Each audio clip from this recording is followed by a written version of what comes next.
ತುಂಬಾ ದಿನ ಆದ್ಮೇಲೆ ಎಲ್ರಿಗೂ ವೆಲ್ಕಮ್ ಬ್ಯಾಕ್ ಟು ಮೈ 82ನೇ ಮಿನಿ ವ್ಲಾಗ್. ವಿಡಿಯೋ ಏನೋ ಶೂಟ್ ಆಗಿತ್ತು, ಆದ್ರೆ ಎಡಿಟ್ ಮಾಡಲಿಲ್ಲ. ತುಂಬಾ ದಿನ ಆದ್ಮೇಲೆ ಇವತ್ತು ಫ್ರೀ ಆದೆ ಅಂತ ಇವತ್ತು ಎಡಿಟ್ ಮಾಡ್ತಾ ಇದ್ದೀನಿ. ಸರಿ ಬನ್ನಿ, ಆ ದಿನ ಏನಾಯ್ತು ಅಂತ ಹೇಳ್ತೀನಿ. ಬೆಳಗ್ಗೆ ಎದ್ದ ತಕ್ಷಣ ವೆದರ್ನ ಎಂಜಾಯ್ ಮಾಡಿ ಬಾಕ್ಲ ಹತ್ರ ಗುಡಿಸಿ ನೀರ್ ಹಾಕಿ ತೊಳೆದು ರಂಗೋಲಿ ಹಾಕಿ ಹೊಸಲಿ ಗ್ಯಾಸ್ನ ಕುಂಕುಮ ಇಕ್ಕಿ ನೆಕ್ಸ್ಟ್ ನನ್ನ ಕೆಲಸನೇ ಕಾಫಿ ಮಾಡ್ಕೊಂಡು ಕುಡಿಯೋದು. ಆ ನಂತರ ನನ್ನ ನೆಕ್ಸ್ಟ್ ಕೆಲಸನೇ ಮೂಲೆ ಮೂಲೆ ಗುಡ್ಸೋದು, ಒರ್ಸೋದು. ಆ ಕೆಲಸ ಮುಗಿಸಿ ನಾನು ಹೋಗಿದ್ದೆ ರಂಗೋಲಿ ಹಾಕೋಣಂತ ಮನೆ ಮುಂದೆ ರಂಗೋಲಿ ಹಾಕಿ ನೆಕ್ಸ್ಟ್ ಎಲ್ಲಾರು ಹುಡುಗಿರ ಫೇವ್ರೆಟ್ ಜಾಗ ಅಂದ್ರೆ ಕಿಚನ್ ಅಂತಾನೆ ಹೇಳ್ಬೋದು. ಬೆಳಗ್ಗೆ ಎದ್ದ ತಕ್ಷಣ ಎಲ್ಲರೂ ತಲೆ ಕೆಡಿಸ್ಕೊಳ್ಳೋ ಒಂದು ವಿಚಾರ ಅಂದ್ರೆ ಟಿಫನ್ ಏನ್ ಮಾಡೋಣ, ಸಾರು ಏನ್ ಮಾಡೋಣ ಅಂತ. ಹಂಗೆ ನಾನು ಕೂಡ ಅವತ್ತು ತಲೆ ಕೆಡಿಸ್ಕೊಂಡು ಬಿಸಿಬೇಳೆ ಬಾತ್ ಮಾಡಿದೆ.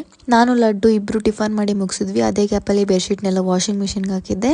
ಮಧ್ಯಾಹ್ನ ಆಗಿತ್ತು, ಏನಾನ ತಿನ್ಬೇಕು ಅನಿಸ್ತದೆ. ಸೊ ನಾನು ಲಡ್ಡು ಇಬ್ರು ಮಾವಿನ ಹಣ್ಣು ತಿಂತಾ ಇದ್ವಿ. ಅದೇ ಗ್ಯಾಪಲ್ಲಿ ಬೆಡ್ಶೀಟ್ನೆಲ್ಲ ಒಣಗಾಕಿದ್ನೆಲ್ಲ ತಗೋಬರೋಣ ಅಂತ ಹೋಗ್ತಾ ನನಗೆ ಕಾಣಿಸಿದೆ ಈ ಬಾಳೆಕಾಯಿ ಗೊನೆ. ನಮ್ ಗಿಡದಲ್ಲಿ 2 ಬಾಳೆಕಾಯಿ ಗೊನೆ ಇತ್ತು. ಆಮೇಲೆ ಹೂವು ಕಿತ್ಕೊಬರೋಣ ಅಂತ ಹೋದೆ. ಇವತ್ತು ನನ್ನ ಕಣ್ಣಿಗೆ ಒಂದು ಹೊಸ ಹೂವು ಬಿತ್ತು.